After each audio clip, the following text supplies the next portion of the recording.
వెంకట వీరభోగ వసంతరాయ రఘువేంద్ర సింహ మహేంద్ర కుమార సామ్రాట్ అని ఆయనకి నామకరణం చేయబడింది.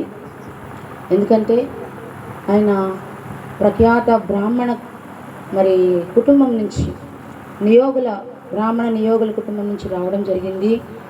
ఎంతో గొప్ప కుటుంబం చెప్పాలంటే.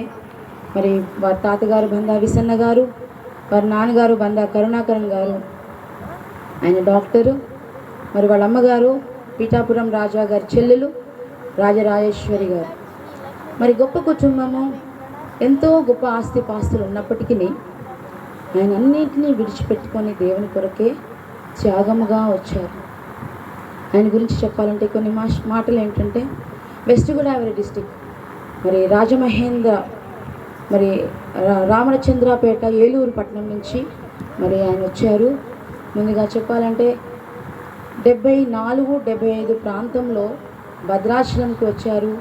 ఆ తర్వాత దేవుని యొక్క ప్రణాళిక మేరకు 75లో గుట్ట మీద, దాన్ని పరిశుద్ధ కొండ అంటారు, మీకు అందరికీ వెనక భాగంలో ఉంది. పరిశుద్ధ కొండ మీద కొన్ని నెలలు ఉపవాస ప్రార్థనలు చేశారు. ఒక బండ ఉంటుంది, ఆ బండ మీద కూర్చొని ఉపవాస ప్రార్థనలు చేసి దేవుని ప్రణాళిక మేరకు ఇక్కడ ఒక సంస్థను స్థాపించడం జరిగింది. ఆయన కుటుంబం గురించి చెప్పుకుంటే నిజంగా చెప్పుకుని ఎంతో నిష్టతో కూడిన కుటుంబం. ఆ నిష్టతో కూడిన కుటుంబం నుంచి ఆయన దేవుణ్ణి ఎరిగి దేవుణ్ణి తెలుసుకొని వచ్చారు. ఆయన ఎన్నో వేదాలు ఉపనిషత్తులన్నీ కూడా ఆయన అందులో ఎంతో నైపుణ్యము, ఒక గొప్ప ప్రావీణ్యత పొందినటువంటి ఆయన. అలాంటి వ్యక్తి దేవుణ్ణి తెలుసుకోవడం, దేవుని కొరకు ఏర్పాటు చేయడం జరిగింది. గొప్ప విద్యను అభ్యసించారు.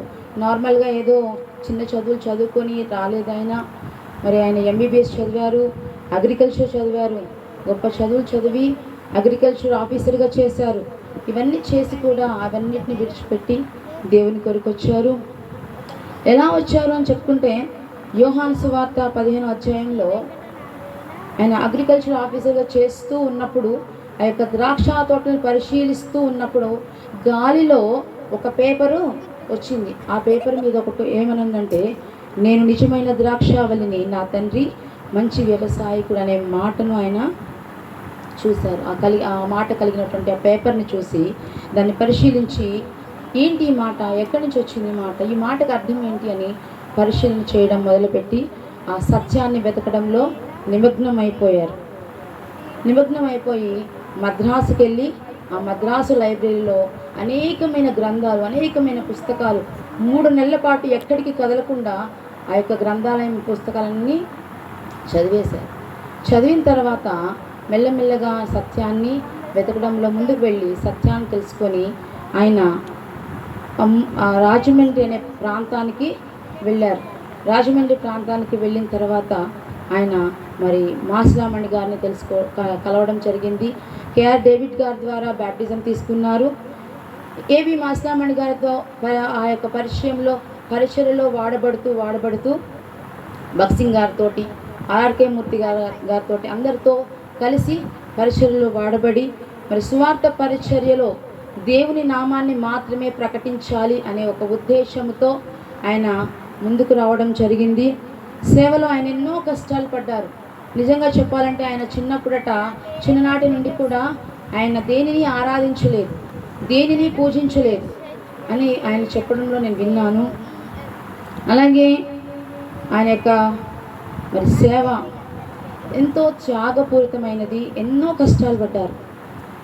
వస్త్రహీనత, కరువు, నిందలు, అవమానాలు. అసలు నిజంగా చెప్పాలంటే లోకంలో కష్టాలు అంటూ ఉంటే ఎలా ఉంటాయి సేవకులకు చాలామంది తెలుసు. అలాంటి వాటికన్నా అధిగమించిన కష్టాలు ఆయన పడ్డారు. అందులో ఒక చిన్న చెప్తాను. రైలులో ప్రయాణిస్తున్నప్పుడు సీట్లు ఎక్కడా లేక బాత్రూమ్ దగ్గర అలా ముసుగేసుకుని కూర్చున్నారట. ఒక పెద్ద ఆవిడ, చాలా మంచి బలశాలైన పెద్ద ఆవిడ వచ్చి అదేదో మూట అనుకొని కూర్చున్నారండి. కూర్చుంటే మనం ఎవరైనా ఏమంటాము, వెంటనే అయ్యో ఏంటమ్మా నా మీద కూర్చున్నావు అంటాం. కానీ ఆయన ఏం మాట్లాడట్లేదంట. అలాగే కూర్చొని అలాగే ఉండి మోస్తున్నప్పుడు పక్కన వారు చూసి, అమ్మ అది మూట కాదు, ఆయన ఒక మనిషి అమ్మ అంటే అప్పుడు లేచి అయ్యో నేను చూడలేదు. అంతగా తగ్గించుకున్నటువంటి వ్యక్తిత్వం ఆయనది. మరి ఇక్కడ సేవకు వచ్చిన కొత్తలో అయినా సరే చాలామందికి తెలుసు, ఆయన చెప్పులు లేకుండానే అనేకమైన ప్రాంతాలు కాలినడకతో సేవ చేశారు. చెప్పులు లేకుండానే. ఈరోజు ఈ ప్రాంతంలో ఆ పరిశుద్ధ కొండ అని పెట్టబడిన ఈ ప్రాంతం ఇదంతా కూడా ఎన్నో మరి క్వారీలు పెట్టి చాలా పెద్ద పెద్ద గోతులు చేశారు.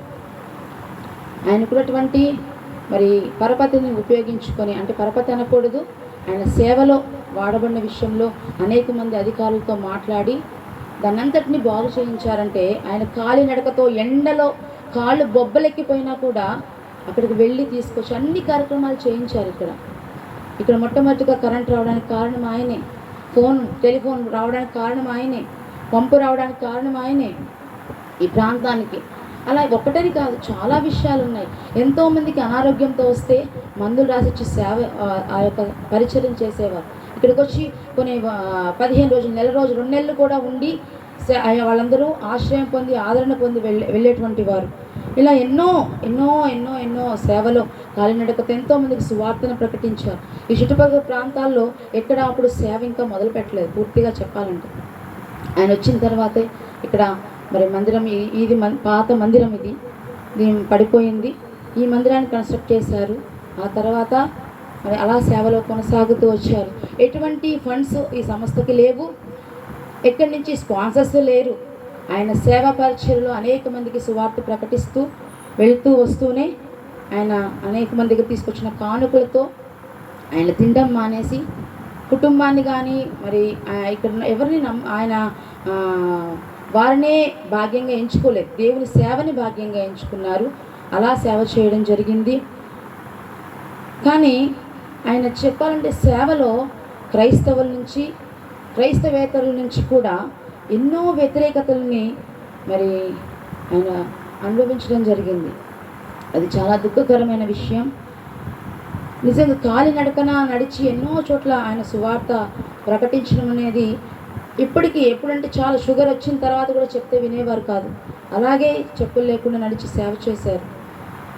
అనేక మంది సేవకులను తయారు చేశారు ఆయన, అనేక మంది సేవకురాండ్లను తయారు చేశారు. ఇప్పుడు వారందరూ కూడా ప్రపంచవ్యాప్తంగా వాడబడుతున్నారు. వారు మాత్రమే కాదు, వారి పిల్లలు కూడా మరి ఎవరైతే నాన్నగారు చెప్పిన బోధనలు అనుసరిస్తూ ఆ తల్లిదండ్రులు చెప్పినటువంటి ఆయన ఇంత గొప్పవారు, ఇలా వాక్యం చెప్పేవారు అని ఆ మాటలు విన్నప్పుడు ఆ మాటల బట్టి ప్రభావితమయ్యి ఈరోజు వాళ్ళు ఎలా ఉన్నారు అంటే ఖడ్గాలుగా వాడబడుతున్నారు. అది చెప్పుకోవడానికి నాకు ఎంతో గర్వంగా ఉంది. అలాగే ఆయన ఈ సేవలో ఇప్పటివరకు కొనసాగించబడింది చాలామందికి చాలా ఉన్నాయి. మరి ఈ సేవ 50 ఏళ్ళైంది, సంఘం ఏది అని మీకు అందరికీ ప్రశ్న రావచ్చు.